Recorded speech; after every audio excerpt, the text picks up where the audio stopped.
அஸ்ஸலாமு அலைக்கும் ஃப்ரெண்ட்ஸ், எல்லாம் எப்படி இருக்கிறீங்க? இன்றைக்கி தேதி 9/5/2026 சனிக்கிழமை. ஏற்காடு சிஸ்டர் புக் பண்ணியிருந்தாங்க, 2 நாளைக்கு கிளம்பிட்டாங்க. கிளம்பும் போதே சேலத்துலேருந்து மணி 3 ஆயிடுச்சு மதியானம். ஏற்காடு என்ட்ரன்ஸ் கீழே வந்தாங்க. அங்கே போலீஸ் செக் போஸ்ட்டே பார்த்தீங்கன்னா ரொம்ப டிராஃபிக் இருந்துச்சு. ஆனால் சேலத்துலேருந்தே மழை பெஞ்சிட்டே இருந்துச்சு. சரி, ஏற்காடு போகப்போ மழை கம்மியாக இருக்குன்னு பார்த்தோம். ஆனால் அங்கே போகப்போ மழை ஜாஸ்தி ஆயிடுச்சு. 2வது டிராஃபிக்கும் ரொம்ப ஜாஸ்திங்க. இன்றைக்கி சனிக்கிழமைங்கிறதுனால, அதுவும் இல்லாத சம்மர் லீவ் இருக்குது, ஸ்கூல் லீவ் இருக்குது. இந்த மாதிரி தான் ஏற்காடு ரஷ்ஷாக இருக்கும்.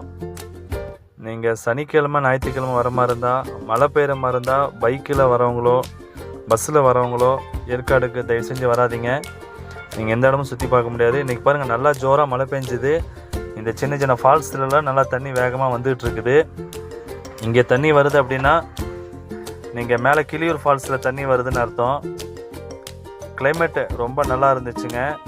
கீழே இருக்கிறதோட மேலே ரொம்ப நல்லா இருந்துச்சு, அழகாகவும் இருந்துச்சு. என்ன இந்த டிராஃபிக் பிரச்சனை தான் எப்பயும் இருக்கும். அதுவும் இந்த சம்மருங்கிறதுனால தான் இப்படி இருக்குது.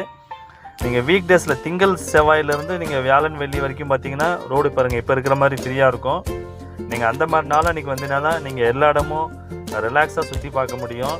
ஏற்காடு என்ட்ரன்ஸ் ஆனவும் 1 கிலோமீட்டர் வரைக்குங்க டிராஃபிக் இருந்துச்சு. இது கிளியர் ஆகிறதுக்கு ஒரு 20-25 நிமிஷம் ஆயிடுச்சு. இது லேக்குக்கு போகிற ரைட் சைடு ரோடு தாங்க. ஸ்ட்ரைட்டாக போய் ரவுண்டானது லெஃப்ட் எடுத்தால் தான் நம்ம செருவராய்ஸ் போகிற ரோடு. பக்கத்தில் பக்கோடா பாயிண்ட் போகிற இடத்துல தான் ரூம் புக் பண்ணியிருந்தாங்க. அதனால் அங்கே போயிட்டு செக்இன் பண்ணிவிட்டு அதுக்கப்புறம் பக்கத்தில் எங்கே சுற்றி பார்க்கலான்னு சொன்னாங்க.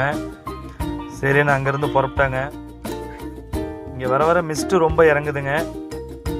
நீங்கள் இங்கே வந்தீங்க அப்படின்னா சொட்டர்லாம் வந்தால் கூட இங்கே உங்களால் தாக்கு பிடிக்க முடியாது. நிறைய பேர் சாயந்தரம் ஒரு 6-7 மணிக்கே கேம்ப் ஃபயர்லாம் போட ஆரம்பிச்சிட்டாங்க. அந்த மாதிரி இருந்துச்சு ஏற்காடு. நீங்கள் ஃபேமிலியோடு வந்தீங்கன்னா இப்போ ரொம்ப நல்லாயிருக்கும். என்ஜாய்மெண்ட் ரொம்ப நல்லாயிருக்கும். குழந்தைங்க விளையாடுறதுக்கு உண்டான இடங்கள் இங்கே பீக்கு பார்க், இந்த ஸ்கை பார்க் அப்படின்னு சொல்லி நிறையா அட்வென்ச்சர் கேம்ஸ்லாம் இருக்குது.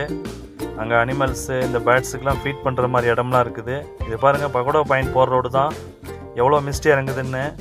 ஆக்சுவலி கண்ணாடியில் டிம்மாக இருக்குது. இன்னும் பார்த்தீங்கன்னா தெளிவாக பார்த்தீங்கன்னா நல்லாவே தெரியும். இதுதாங்க ஸ்கை பார்க்கு. இதுக்கு முன்னாடி இருக்கிற துர்கா ரெசிடென்சி தான் கஸ்டமர் புக் பண்ணியிருந்தாங்க. நாமளும் இன்றைக்கி இங்கே தான் தங்க போகிறோம்.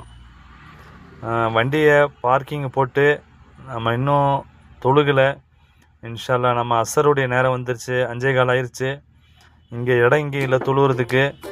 அதனால் வண்டியை நம்ம பக்கத்தில் ஹோட்டல் பக்கத்துலேயே போட்டுட்டு தொழுதலான்னு சொல்லி ஹோட்டல்லே ரெஸ்ட் ரூம் இருந்ததுங்க. அங்கேயே ஒசு செஞ்சுட்டு வண்டியிலே உட்காந்துட்டு தொழுதலான்னு அசர் தொழுதாச்சுங்க.